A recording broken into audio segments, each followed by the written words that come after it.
What is up, Raider Nation? It's your boy Samoa Raider back at it again with another video. Now, I know I was gone all last week. I had a lot of things to do, but I'm going to recap a lot of the things that went on last week real quick. So I'm going to start things off with Ndamukong, the name that we've all been talking about, the name that a lot of Raider fans want to bring over here to Las Vegas. And I know that it's kind of getting a little bit stale because nothing has happened yet, but according to a lot of reports, it looks like there's still two teams that are still on the Sue train, according to Brad Steinbrook, saying the Browns remain out of the picture for defensive tackle Ndamukong. The Raiders and Vikings have held conversations, and Sue will look to hopefully sign somewhere before camp opens up. Now, we already know that Raiders training camp starts this week, so if nothing happens by the end of this week, then I don't see this happening at all. Again, I know that Ndamukong isn't the same player he once was, but I do believe that he provides that veteran leader and still has a little bit in the tank to provide to this defensive line that can possibly help this team out.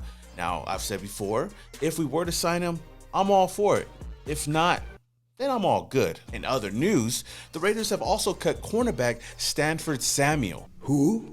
Our former #1 overall pick, the infamous, the chosen one, Jamarcus Russell, came out on the Pivot podcast, and he had a lot of things to say, a lot of things to get off his chest, especially when it came to the Oakland Raiders. I mean, he mentioned the fact that, LSU felt like a family. They really rooted for him. They was really behind him. They wanted him to succeed. And the Raiders, on the other hand, was the total opposite of that. I mean, there was a couple of people that he said that, wanted him to succeed in our organization. But even though there's a lot of fans out there that are really criticizing Jamarcus or getting on Jamarcus, looking on the other side, I feel like there's a bit of truth into a lot of things that he said. I mean, you and I both know that the Raiders, especially back in Oakland, wasn't a first-class organization. And I'm not trying to throw any shade at the late, great Al Davis. I'm just saying, him coming into this organization, I feel like we weren't the best. But then again, that's why we all were hoping that Jamarcus Russell was going to be that next guy, that next generational talent that could take us to the next level. I mean, he had all the intangibles to be great. And to our defense, he never really panned out to be that guy. Overall, I'm just really happy that we got to hear his side of the story, especially the fact that he owned up to not only being a bust, but being the biggest bust of all time. I'll say my shit didn't turn out how I would want it to, or not how they expected it to. If you're gonna call me a bust, like you say, put the biggest on that motherfucker, man. I love it. Now, from one big ooze to another, our former offensive lineman, Richie Incognito, announced just a couple of days ago that he's gonna be officially retiring from the NFL. But the biggest part is the fact that he's gonna be retiring a Las Vegas Raider, saying, "I love the Raiders organization, and Mr. Davis means the world to me. It's why after 4 teams and 15 years, I'm retiring a Raider." And much respect to the big goose Richie Incognito. To be honest, he's always been one of those players that was just born to be a Raider. And he even said that himself, especially with the reputation he had in the NFL.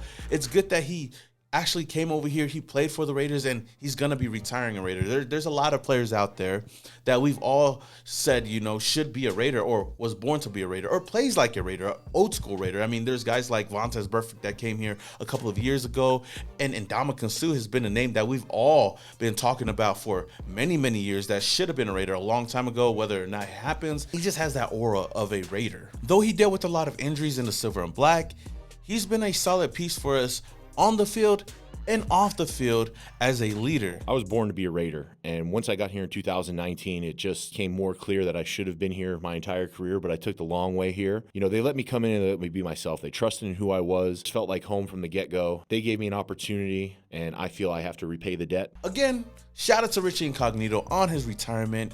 Once a Raider, always a Raider. Earlier today, EA announced a member of the 99 Club for Madden 23, and what better way to honor the late and great John Madden than to have the first ever Raider in the 99 Club for his second year in a row, wide receiver Davante Adams. Now, it was definitely a wholesome experience seeing a former Raider great like Jerry Rice presenting the award to a current Raider great in Davante Adams.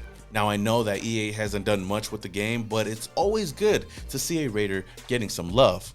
Hopefully, you can see Derek Carr join the 99 Club pretty soon. So, Raiders football is finally back with training camp officially starting today. The rookies, undrafted free agents, and quarterbacks will report today, with the rest of the team joining them on Wednesday. Now, one guy that will not be suiting up for training camp is running back Kenyon Drake. According to reports, Kenyon Drake should be good to go week 1 versus the Chargers. Now, there is a possibility that we can see him play a little bit during the preseason, but not that much. Now, on the other hand, it's always good to see, some of our players going out there during their off time, working out and perfecting their craft to get better for this upcoming season. Now, I did see a clip of Maus, Kyle Peko, putting in that work. He's definitely a guy that I'm hoping has a big year this year on the defensive line for obvious reasons. What do you mean by that?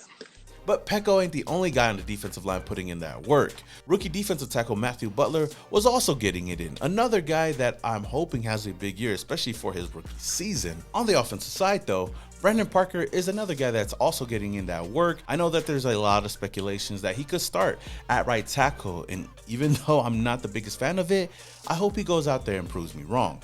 We even got guys working out on vacation. Shout out to the Big Oos, Andre James getting in that work in Tulum. I'm sure everybody's putting in that work, but those were just the main clips that I seen this past week. Now, I did tell you guys that I would update you guys on any information that I heard or seen on training camp and whether or not fans would be allowed to join or attend the training camps. Usually every year training camp is made public to the nation, to the fans, to basically the season ticket holders, but it looks like this year is going to be a little bit different. Now, I did see a post on my guy Kukui's IG where people can go and attend training camp from July 21st all the way up to August 18th, but not just anybody.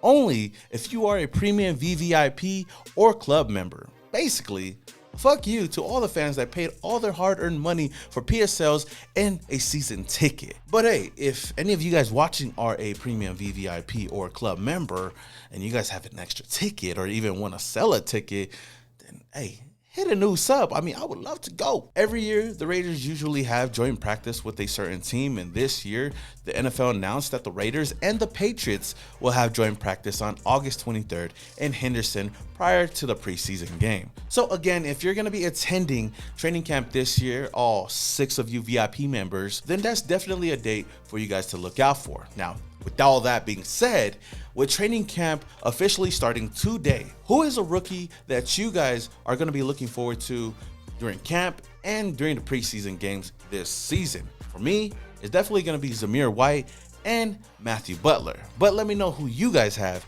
down in the comments below. All right, Raider Nation, that is all I have for you guys today. If you guys do enjoy this video, don't forget to hit that like button. Also, if this is the very first time you're coming across this channel and you love the Las Vegas Raiders, then hit that subscribe button, hit that notification icon button just to notify you guys when I upload more videos just like this. And before I do go, if you guys are in the Las Vegas area and you're going to be going to the Battle for Vegas game tonight between the Raiders and the Golden Knights, your boy, your Oos is going to be over there. So if you guys see me over there, man, stop by, say hi, say what's up. I'm going to be vlogging. If you guys want to be a part of it, then let a news know. With that being said, until the next video, this your boy Samoa Raider, and your boy is Started off in Oakland, now we here. Thought that we was done, we just hit another gear. Look, started off in Oakland, now we here. Hey, pull up with the nation in the silver black gear. Look, 4 games straight, we in the playoff. Shout out to the Chargers fans, y'all enjoy the layoff.